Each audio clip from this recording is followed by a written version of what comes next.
você. Se olhe com mais amor. Prevenir é um ato de amor com você. Abrace essa causa, é mais que um toque, é mais que um ato de amor. Vamos juntas lutar, se prevenir é uma forma de amar. Tão linda. Olá! E hoje nós seguimos com as nossas entrevistas aqui no Conexão Salto Alto, por ser Outubro Rosa. E hoje a gente vai falar de câncer de mama. E nós vamos conversar com a médica ginecologista e mastologista Virgínia Azambuja. Doutora Virgínia, é um prazer recebê-la aqui nesse momento tão importante para falar de um assunto de suma importância também. Um prazer é meu, Rosângela. Eu que agradeço o convite e realmente é um assunto de extrema importância. Agora sim, doutora, o câncer tem matado e muito e tem acontecido com várias mulheres. O que realmente é essa doença que assusta tanto? O câncer é uma doença que surge de uma única célula alterada, que ela vai se multiplicando em milhões de outras células e essas células não respondem aos comandos do corpo de deleção e essa célula acaba se transformando num tumor que se dissemina pelo corpo, né? E essa é a gravidade da doença e para isso que tem que cuidar e fazer tratamento, né? Doutora, muito antes, né, algum tempo atrás, as pessoas achavam que só teria câncer quem tivesse um parente ou quem tivesse caso. Não é bem assim. Não, o câncer hoje a gente vê que surge também de fator ambiental, de fator de comportamental, de fator de alimentar, né? Então existem um monte de fatores que influenciam, não apenas o fator genético. Outra coisa que a gente sempre ouve dizer também é com relação dos tipos de câncer. Existem vários tipos, doutor? Vários tipos. Ductal invasivo, lobular invasivo, são vários tipos. Agora, sim, o que mais a gente vê falar é o câncer de mama. Sim. Né? Como é que as mulheres podem detectar isso? A gente vê que em outubro realmente tem várias campanhas do toque, mas não é só isso que deve fazer, né? Ele dói, não dói? Como é que é isso, doutora? O câncer geralmente não dói, tá? Ele é um tumor que, por isso que ele é grave, porque a gente quando descobre, quando sente algum sintoma, já está avançada a doença. E por isso que o rastreio dele é tão importante. A gente precisa fazer o rastreio com mamografia, principalmente, que é o exame preventivo, porque ele não tem, quando ele chega a dar algum sintoma, já está muito avançado, geralmente. Agora, sim, quanto tempo um câncer de mama demora para se desenvolver? Não tem um tempo. O câncer, desde o momento que ele surge, ele já é maligno, né? Não existe nenhum tumor chamado câncer que seja benigno, né? Então, a partir do momento que ele surge, ele já é potencialmente agressivo.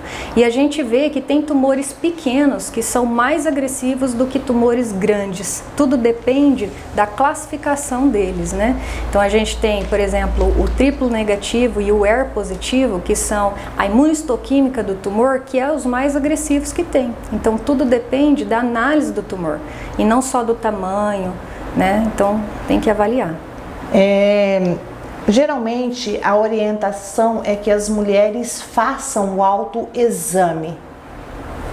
Não é muito difícil detectar, porque senão se confunde com as glândulas mamárias? Sim, o autoexame ele parou de ser um pouco difundido por esse motivo, né? Porque realmente pode haver uma confusão, porque o tecido mamário ele não é regular, né? Às vezes ele tem algumas saliências e o paciente pode confundir achando que é algum nódulo ou que é alguma alteração e às vezes não ser.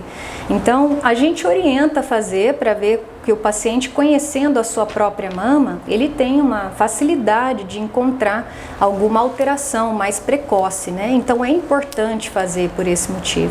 Mas só ele é suficiente? Não, né? É por isso que tem que pelo menos uma vez ao ano procurar o seu ginecologista, tá fazendo uma avaliação médica, porque aí a gente consegue estar detectando mais precocemente a doença. Quando se descobre, quanto tempo dura esse tratamento geralmente, doutora? O tratamento que a gente fazia de acompanhamento era no mínimo 10 anos. Tá? Para você conseguir ser liberado para casa e fazer a sua rotina aí uma vez ao ano só. Só que esse tratamento não é 10 anos fazendo direto, assim, mensal. É a cada 3 meses, depois que o tumor estaciona, depois a cada 6 meses, né? Até você conseguir chegar à rotina anual novamente. Mas isso dá para dizer nesse período que a pessoa está curada? Depois de 10 anos, não podemos falar em cura, mas a gente pode dizer que está praticamente, né? Porque a cura em si a gente não consegue afirmar, né? Porque a qualquer momento o tumor pode voltar. Eu já tive casos de paciente com 30 anos que o tumor tinha desaparecido e ele voltou, né? Então a gente falar em cura quando se trata de câncer, eu acho que é um pouco complicado, mas a gente tem que estar sempre fazendo o acompanhamento. E depois que detecta, doutora, qual a expectativa de vida? É muito relativo? Muito relativo. Aí depende daqueles tumores que eu disse. Como eu disse, não é uma regra. Tem tumor muito pequeno que já é mais agressivo e às vezes tem tumor grande que não é tão agressivo. Então tudo vai depender das características do tumor, da imunohistoquímica do tumor, da local onde ele se encontra, se tem metástase, se não tem metástase, qual que é a potencialidade de risco desse tumor, o quanto esse tumor invadiu de linfonodos, né? Então são muitas características que a gente avalia. Doutora, uma questão que as mulheres falam geralmente é o câncer de mama. O temor delas realmente é quando tira a mama. Sim. Né? E como é que é esse tratamento, como é que é feito isso, doutora? A mastectomia, que é a cirurgia de remoção do tecido mamário por completo, ela é assim, a gente tira toda a mama e geralmente tem que tirar os linfonodos da axila, que a gente fala que é fazer o esvaziamento axilar. E de acordo com a quantidade de linfonodos que tem nessa axila comprometida, é que a gente depois programa se vai fazer a quimioterapia ou não, se vai precisar completar com rádio ou não. Mas geralmente a radioterapia é para aquelas pacientes que tiraram só parte do tecido mamário, que não tiraram o tecido mamário por completo. As suas pacientes no seu consultório, qual é a reação das mulheres? É mais com a retirada do seio ou com a perca do cabelo? Isso é muito relativo, porque tem mulher que o cabelo elas sentem muito, né? Mas tem mulheres que a mama, por ser o órgão feminino, sente mais ainda. Então é difícil. Para umas eu acho que o cabelo é o principal fator, mas para outras eu percebo que às vezes elas querem priorizar a mama de qualquer forma, então não querem fazer a mastectomia radical, né? Então vai muito de cada caso, de cada paciente. Eu costumo dizer que não é uma regra. Agora, assim, qual é a principal preocupação das mulheres ao chegar no seu consultório?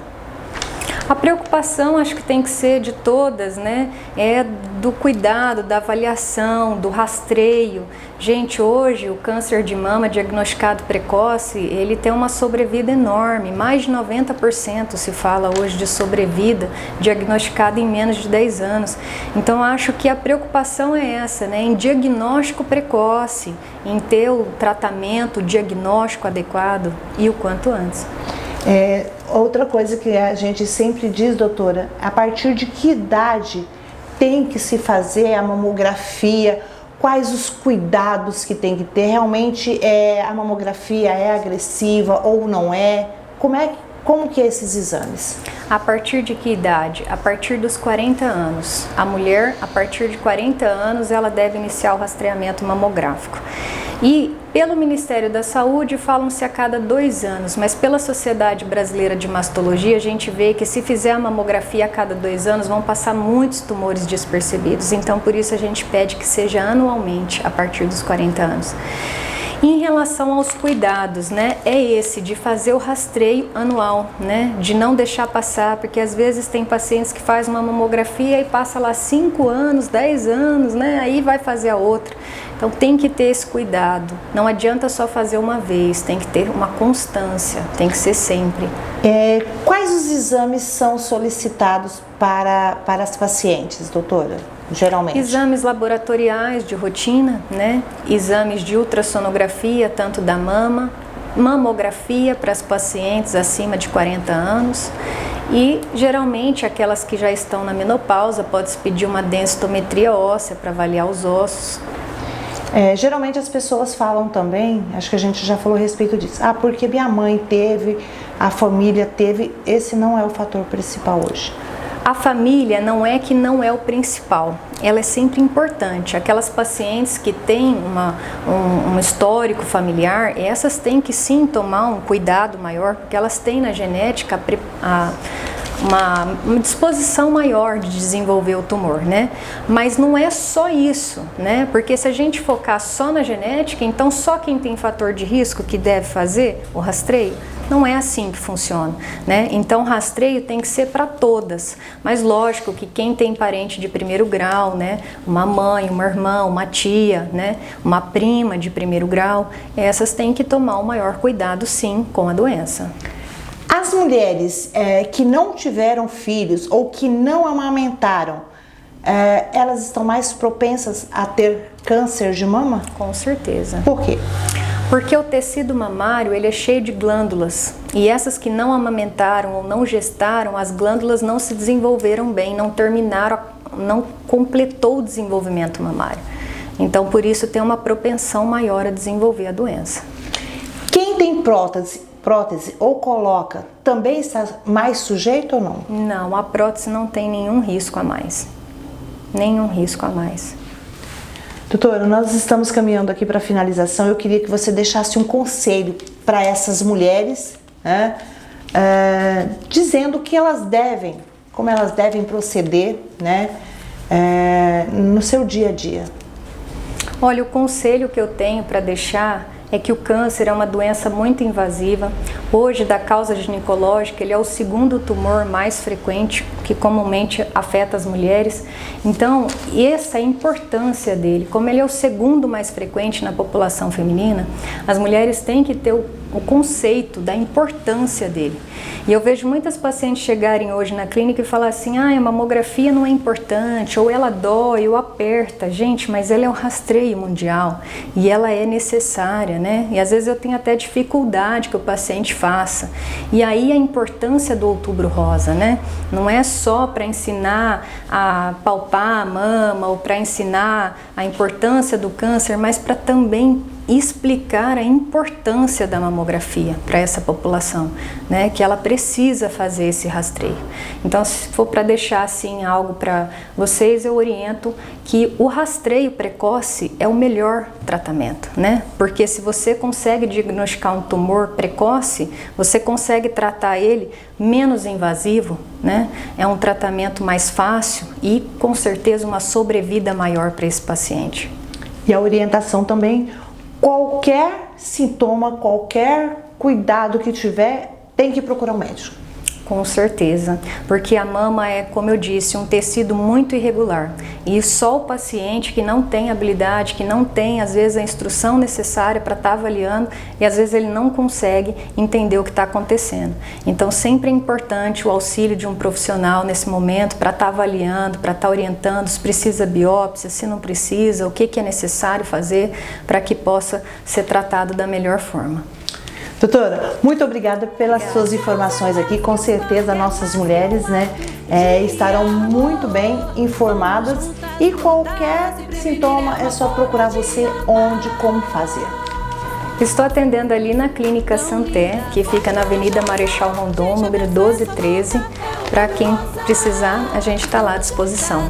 Nessa causa, tão linda, forte e corajosa, a gente abraça essa luta, é Outubro Rosa. Câncer tem cura, entre de peito, você também nessa luta.